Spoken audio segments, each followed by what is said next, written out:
Okay guys, so today I'm going to talk to you about federal student aid and how important it is for students to file financial aid documents. This year, all seniors, yes, every single senior will file financial aid documents.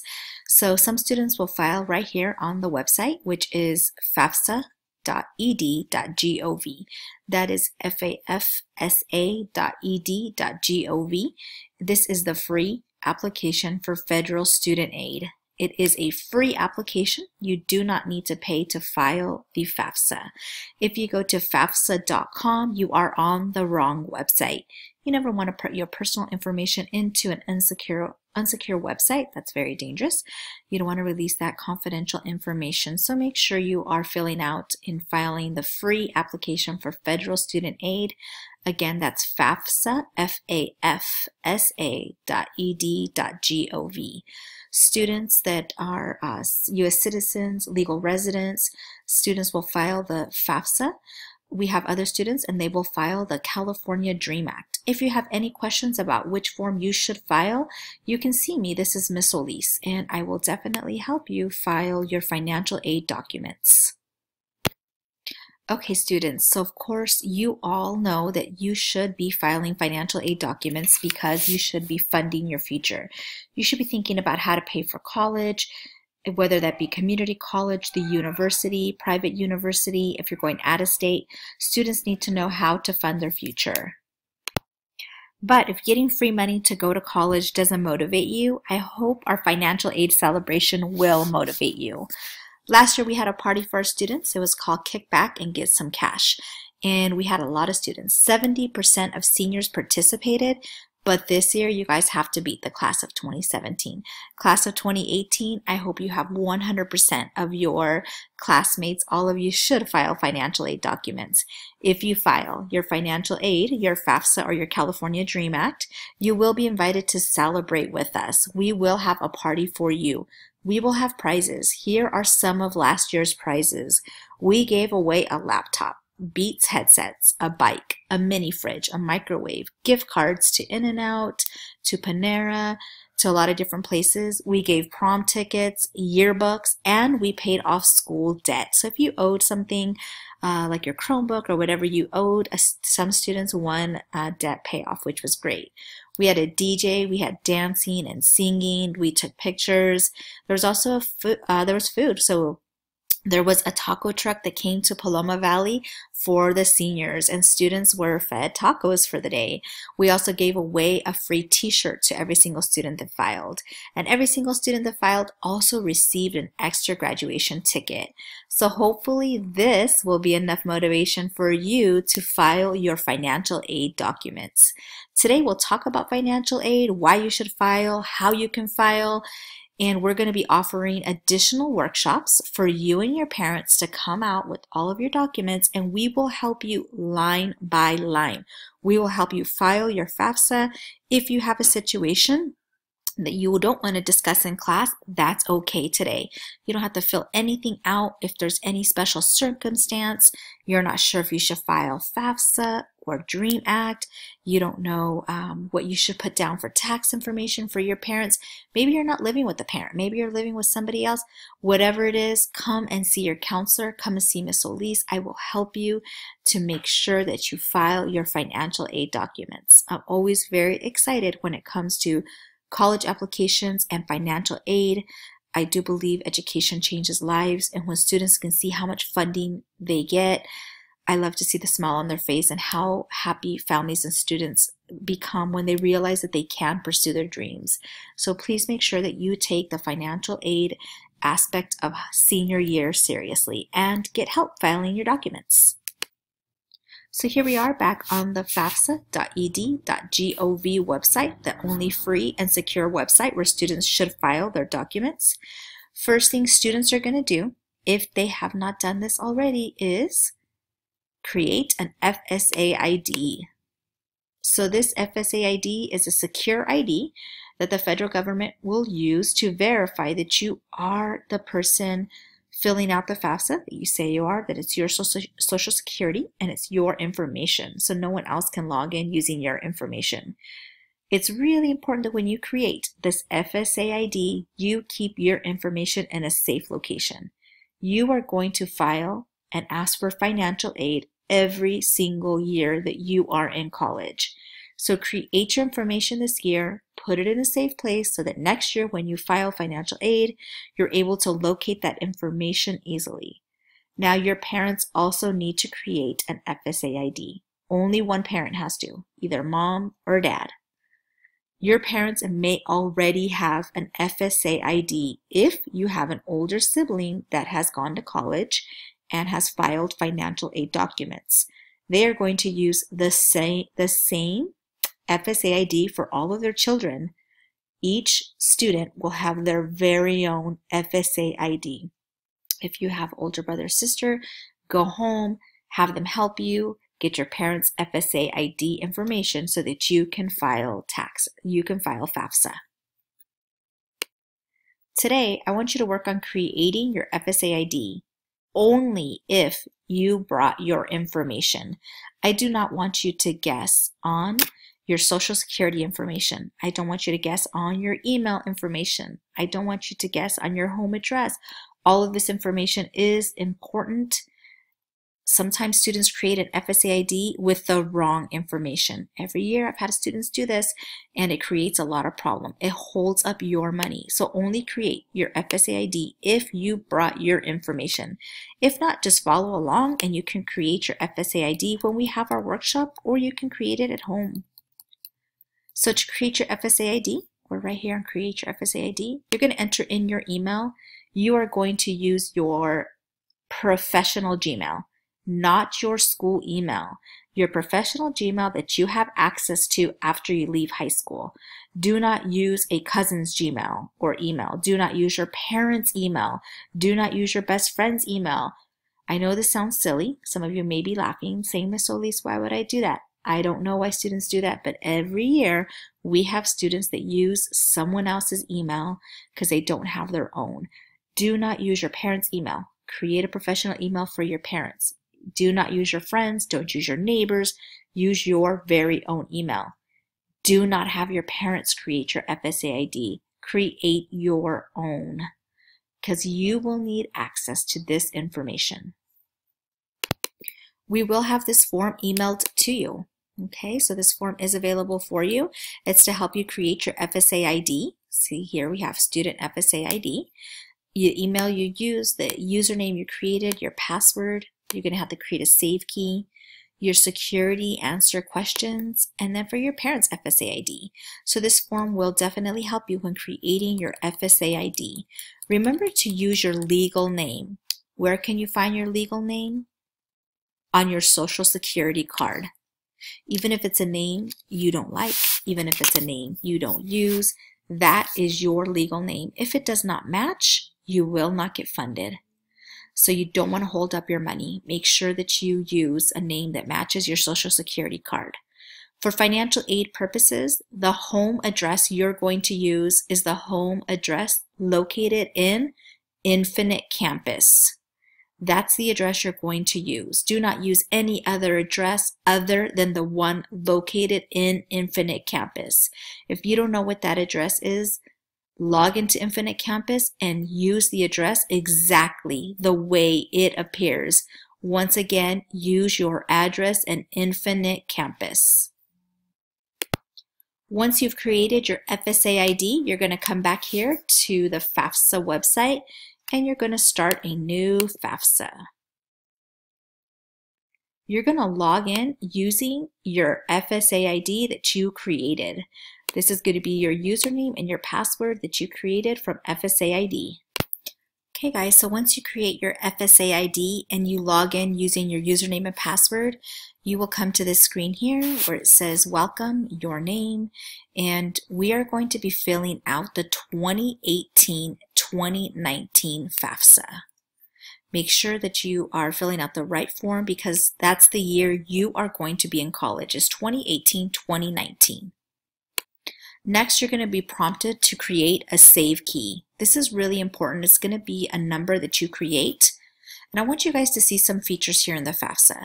So when you click here in the save key, over here on the side, it's going to tell you some tips and tricks. So it's telling you that the save key must be between 4 and 8 characters. Okay, so this is something, it's like almost like a bank PIN number. You're not going to share it with anybody. Okay, you're not going to share it with your friends, your boyfriend, your girlfriend, your teachers, your parents. You're not even going to share this PIN, the save key, with your counselor. Okay, no one should ask you what the save key is. Nobody should be logging into your financial aid documents except for you.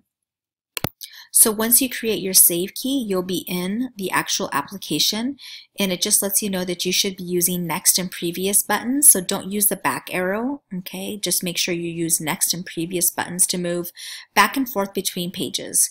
So let's look up here. The first part is going to be student demographics, your address that's located in Infinite Campus, and then school selection. You need to tell the federal government and the state where you plan on going to college. So you can enter up to 10 colleges right here. But don't worry, because let's say you forget to enter a college that you really want to go to, you can always come back and make corrections. Dependency status, so they're going to determine whether or not you need to enter your parents' information. Most of you are going to need to enter your parents' most of you are going to be needing to enter your parents' information. You're going to be dependent. Very few students are independent. Students are independent if, unfortunately, both of their parents are deceased and they're living on their own. If a student maybe is in a foster home.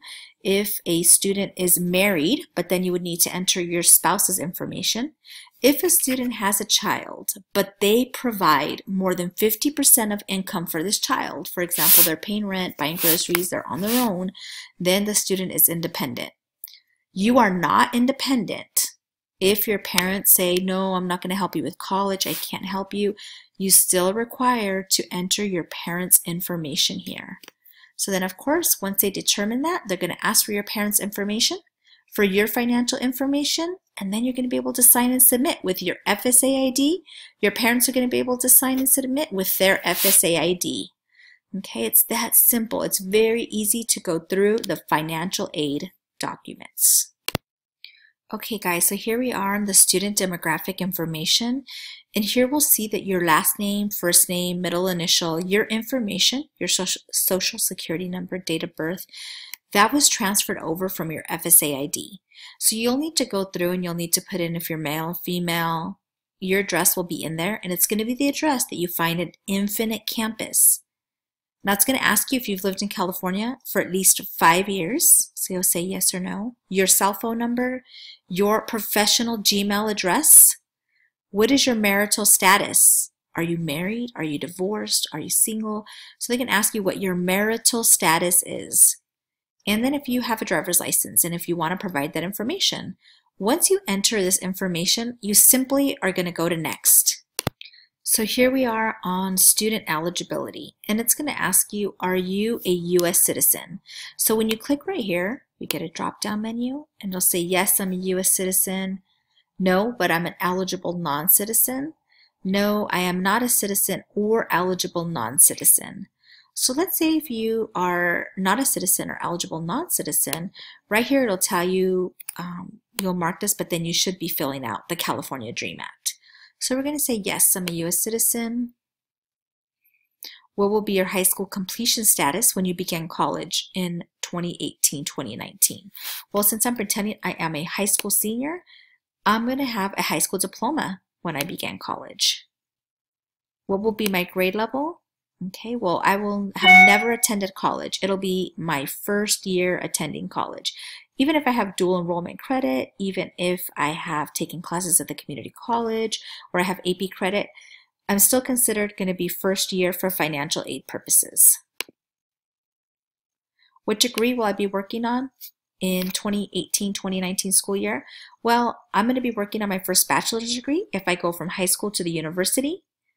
I'm going to maybe be working on my associate degree if I go to community college or complete career technical education.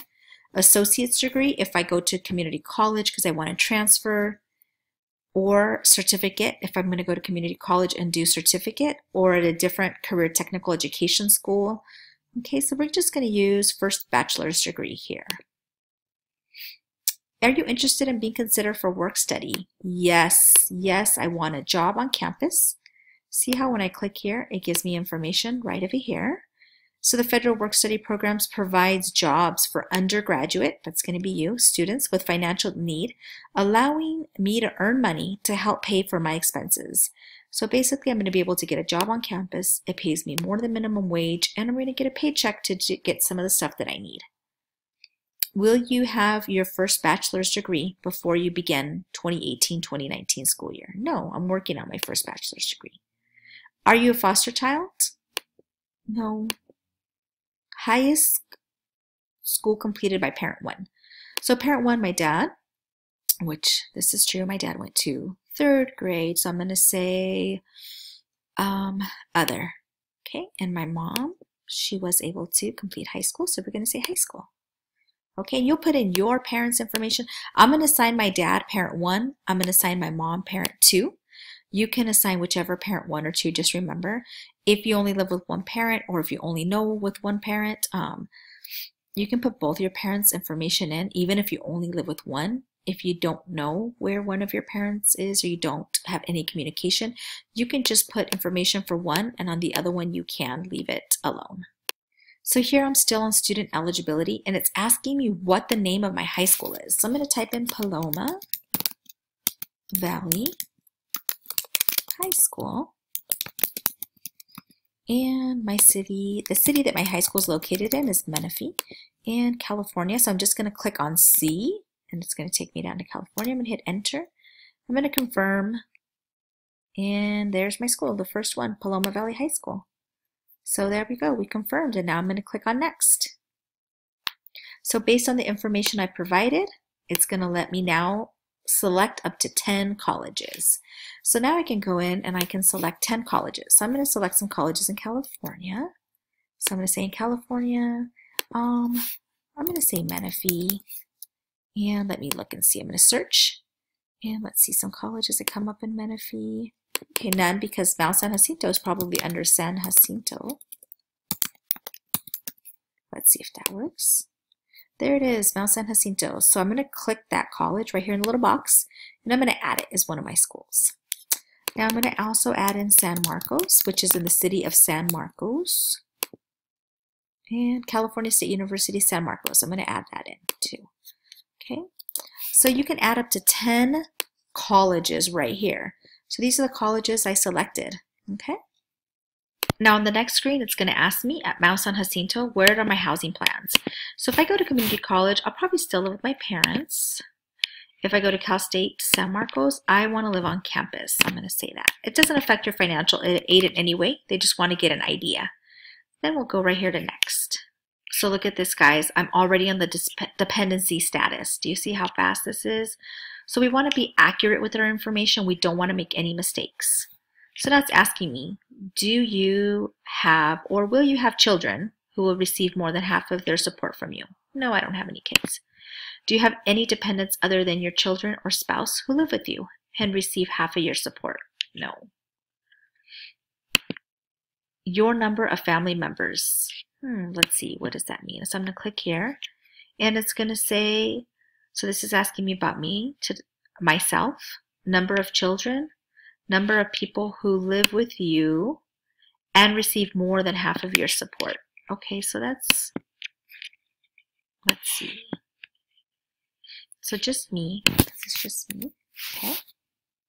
How many people in your household will be in college? Just me. Okay.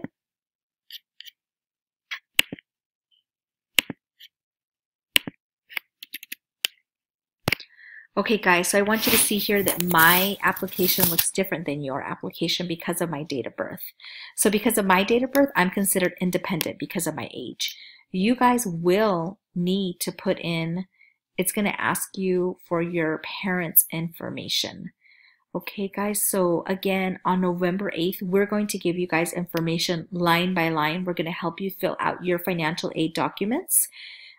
We're going to help you apply on time so that students can receive their information. Hopefully today you'll have time to create an account. If not, that's okay, because I don't want you to create it with any mistakes. Make sure you attend our workshops. Make sure you sign up for Remind so you know about those workshops, and we will help you file your financial aid documents.